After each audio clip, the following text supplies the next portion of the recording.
We are watching here. Time for you to stand up in your country.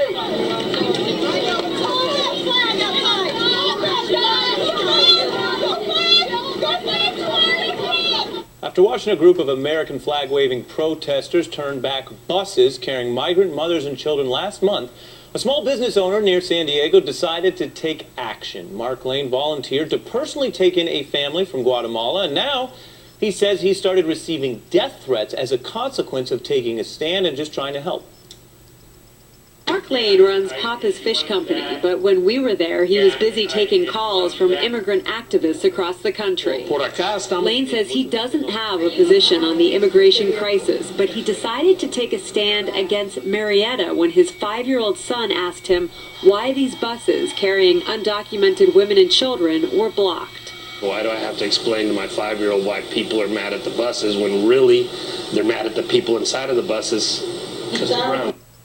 Lane took in a mother, her 2 teenage sons, and 23-year-old daughter. Now, according to KGTV in San Diego, that family fled Guatemala after gangs threatened to kill the sons for not joining their gang, and the 23-year-old daughter was raped multiple times during their journey to the U.S. The backlash against Lane began when he helped launch the Facebook campaign, Boycott Marietta, California, and after he decided he had to do something personally to help those families. And word spread, a Facebook page encouraging a boycott of his business popped up. Now that page, we should mention, has since been taken down. Joining me now is Mark Lane. Good evening to you. How are you? I'm good. Thanks, Ari. Thanks for having me. You bet. Mark, let's start with what you mentioned there in that local broadcast, this conversation you were having with your son. Well, we were watching the news, and the news of the protests came up, and he just happened to be sitting on my lap.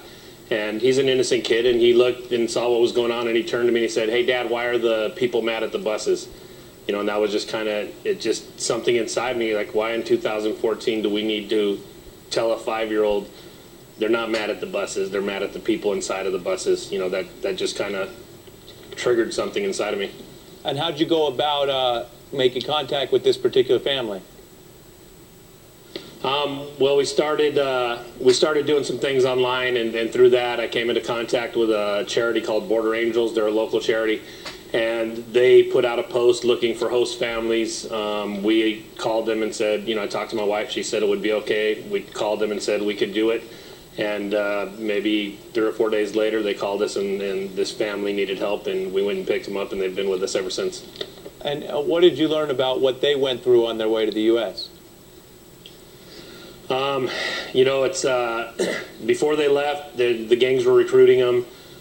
They said no. They said they would kill the whole family. They came and took the daughter. She was gang raped as a mechanism of getting the boys to start working for the gang. They decided, you know, that day they have to leave. They didn't have money. They walked to the border. The father was beat up as they left. He almost got beat to death, and the family escaped. They came across Mexico on the train called La Bestia, the Beast, where the people ride on top, and promptly all their money was stolen, the little bit that they had. It took them a couple months to get across Mexico. Again, the girl was abused, the boys were beat up, and it was just a tough journey for them.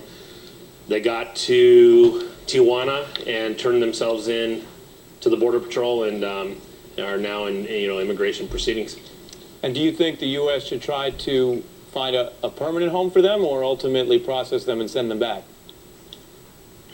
I don't think it's the U.S.'s job to do either one. It's just, the judge is going to decide the disposition of them. That's what the law asks to be done, and so they're going to go through the process. An immigration judge will decide they get to stay or they don't get to stay. That's just the way it works. For me, it's more of an issue of how do we treat them while they're here. They're here legally, they're here on refugee status, and I just don't believe we should terrorize them. And so when you got all this response, the targeting of sort of you and your business, and according to local reports in one interview I read with you previously, you said people were actually making threats to you and your family. What do you make of that? What's your reaction to that?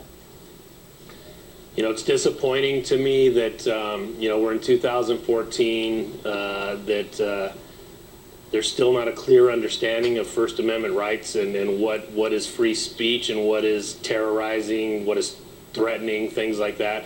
They set up the page to boycott my business and to boycott me. I have zero problem with that, and if they want to do that, that's their First Amendment right.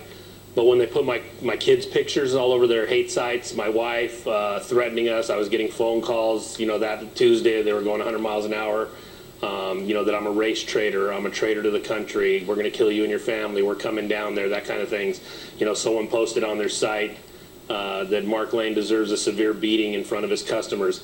That's not free speech anymore. You can have hate speech, that's covered, but you can't threaten and you can't, go after people's families and things like that. It was disappointing. It made me angry, and it just strengthened my resolve in what I'm doing. And if they reacted that harshly, I know I'm doing something right. Yeah, and Mark, so what do you want to say to folks who are looking at this, or folks who support you on a way to move ahead on solutions? One of the things that happened that really touched me was the way they were dehumanized. They're disease-ridden, they're vermin, lice-ridden. We can't dehumanize people just because they lost the birth lottery. We won the birth lottery because we were here. That doesn't make us better than them. It doesn't make them worse than us. We need to treat them as humans. We need to let the process do its thing. And while they're here, their solutions, the government needs to get busy and get some funding to provide judges. So they can get the process going, provide more agents to create the security for both the Americans and for the refugees coming across. Congress needs to provide funding to make sure we're detaining them humanely. I mean, they're in cages, they're sleeping on the floor. You got children next to each other, sleeping on floors next to outhouses. Yeah, and we just go ahead. We just need to treat them humanely. We need to be able to fund that. And on the front lines of it are people like me. There's thousands of families across the country that are hosting families, and we're doing it on our own dime. Yeah. It's important that that's the American way. We've always done that. We've always helped people, and in that spirit, this kind of has strengthened my resolve. And we're working on a foundation that we're going to announce later this week, where we're going to help support the families that are working to be shields, really, from the hate. Well, Mark, to these kids and these women. I appreciate that and what you're doing. We cover this issue a lot. We cover politicians in Washington who talk a lot about a quote-unquote humanitarian crisis, but often it seems more like a political football to them. You're obviously, in your own way, on the front lines of that. I just want to read, again, something you said. We can't dehumanize people because they lost the birth lottery. I hope people hear your message. Mark, thanks for sharing it with us tonight. Thank you for having me. I appreciate it. Of course, you bet. Now, up next, how the Kansas City Chiefs are